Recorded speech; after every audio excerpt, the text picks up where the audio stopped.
जसं की मी तुम्हाला सुरुवातीला सांगितलं की माझे मिस्टर रोहन त्यांना खाणं खूप जास्त आवडायचं आणि मला फिरायला खूप जास्त आवडायचं. तर आम्ही ना बाईकवरून कंटिन्यू असं फिरायचो कुठे कुठे. अरे हे नवीन हॉटेल उघडलं, इकडची टेस्ट करूया. हे नवीन हॉटेल उघडलं, हे इकडची टेस्ट करूया.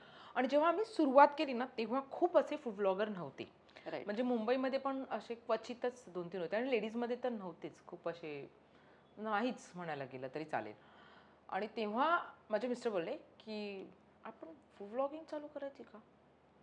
मी सांगितलं, "करायची ना, तू कर." म्हणजे "मी नाही करणार." बोलतो, "मी तुला सांगणार, आता तर तुला पुढचं सगळं कळालेलं आहे, एवढी वर्ष राइट. झाली लग्नाला आता. तर तू कर, हं. मी कॅमेरा पकडायचं काम करेन." आणि तेव्हा माझ्याकडे कॅमेरा नव्हता, मोबाईल होता. मोबाईलमध्ये आपण ते ओके. शूट करायचो. आणि असं करूया. मी म्हटलं, "चालेल का?" म्हणजे "तुला भीती वाटते का लोकांची?" म्हणलं, "मला काय भीती नाही वाटत." म्हणजे पहिलं काय होतं, की मी जरी अबोल असली ना, हं. तरी मी क्राउडला कधीच नाही घाबरायची. राइट. म्हणजे अभ्यासात जरी मी मागे असले ना, तरी बाकी सगळ्या ॲक्टिव्हिटीमध्ये मी एक नंबर असायचे. म्हणजे शिक्षक जर सांस्कृतिक कार्यक्रम आहेत, तर हं. शिक्षक स्वतः बोलायचे, "रंजिताचं नाव लिहा." ओके. पण तेच अभ्यासात असेल ना, तर हं. शिक्षक चुकूनही बोलायचे नाही, की रंजिताचं नाव लिहा. पण त्यांना असं. हे माहिती आहे, हं. काही खेळामध्ये, म्हणजे बाकी सगळ्या ॲक्टिव्हिटीमध्ये ही पुढे आहे. हो. सेम तसंच इथे होत होतं. मग त्यांनी मला सांगितलं, की तू कॅमेराशाय अजिबात नाही आहेस. हं. सो तू होस्टिंगवर सगळं तू कर.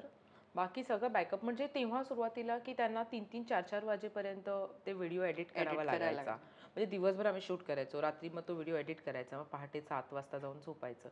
असं सगळं तो होतं. पण तो प्रवास झाला. आणि पहिला आमचा जो हॉटेलचा व्हिडिओ होता, त्याला काही जास्त नाही, एक काहीतरी 50-60 असे व्ह्यूज मिळाले होते. तरी ते आम्हाला असं 50-60 व्ह्यूज म्हणजे काय आहे आमच्यासाठी ना, खूप होतं. एक सबस्क्रायबर होता ना, तो मला लक्षात होता, की कुणी-कुणी केलं असं. असं धरून-धरून आम्ही सबस्क्राईब कर, सबस्क्राईब कर. आता असे पटकन होतात. 1000 राइट. सबस्क्राईब तर असे इझिली होतात. ते 100 पण मला लक्षात होते, की मी जाऊन. म्हणजे माझा मित्र होता, तो लग्नात जायचा ना, तर मग तो सगळ्यांना सांगायचा, "ए करा फोन द्या, फोन द्या. ए फोन द्या." असे करून सबस्क्राईब करून घ्यायचे आणि फोन करून सांगायचे, "ए 81 झाले. ए 99 झाले. ए एवढे झाले." म्हणजे हे लक्षात होती. राइट. जे आत्ता सोशल मीडियामुळे आणि आफ्टर लॉकडाऊन हे खूप इझी झालेलं आहे. पण तेव्हा ती सुरुवात होती आणि ती खूप स्पेशल होती माझ्यासाठी.